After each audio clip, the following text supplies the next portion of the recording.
Caritas. Caritate vine din latinescu a ajuta. Și există o legătură între biserica care dorește să ajute și Caritas, care merge puțin dincolo de religiosul a ajuta. Încearcă să ajute și pe plan uman. Caritate nu e un cuvânt rostit în gol. Aici e un gest concret de iubire. Înseamnă proiectul Împreună, inițiat de Asociația Caritas Câmpul Lung, care își propune reintegrarea copiilor din orfelinate în familii și ajutorarea fetelor după terminarea șederilor în orfelinat. Am încercat să creăm și am reușit lucrul acesta, să creăm locuri de muncă. Special pentru ele, pentru că pornesc cu acel complex de inferioritate și care vine din nepregătire profesională, inadaptare și multe altele. În atelierul de croitorie lucrează 19 domnișoare, iar în fast food și patiserie 12, care provin din centrele de plasament.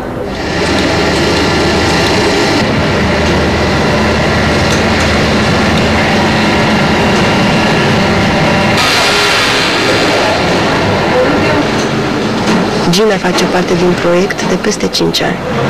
Bună, Gina! Cum te simți aici? Bine, foarte bine. Da, de cât timp lucrezi în atelierul? În atelierul am făcut în august un an, dar în proiect sunt de 5 ani și ceva. Și îți place? Da, foarte mult. E important pentru tine, nu să ai un loc de muncă. Da, nu numai pentru mine, pentru toate, nu numai pentru mine. De câți ani ai? 24. Mulțumim! Asociația Caritas mi-a oferit și apartamente, da, și servicii. Și locuiești împreună cu alte fete? Da. Cu încă 5 fete, într-un apartament cu 3 camere. Cu o responsabilă, cu program. Nu înțelegeți bine, nu? Da. Da. M-am bucurat să o văd pe Gina la ea acasă, să-i descoper viața.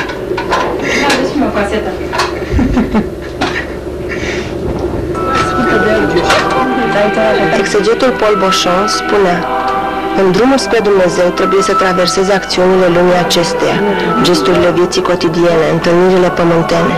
Iisus a venit pe pământ. Dumnezeu s-a făcut om aici, între noi. Nu trebuie ca noi să ne luăm zborul pentru a-L întâlni. Sensul cuvintelor lui le-am înțeles pe deplin vizitând comunitatea catolică din Câmpul Lung.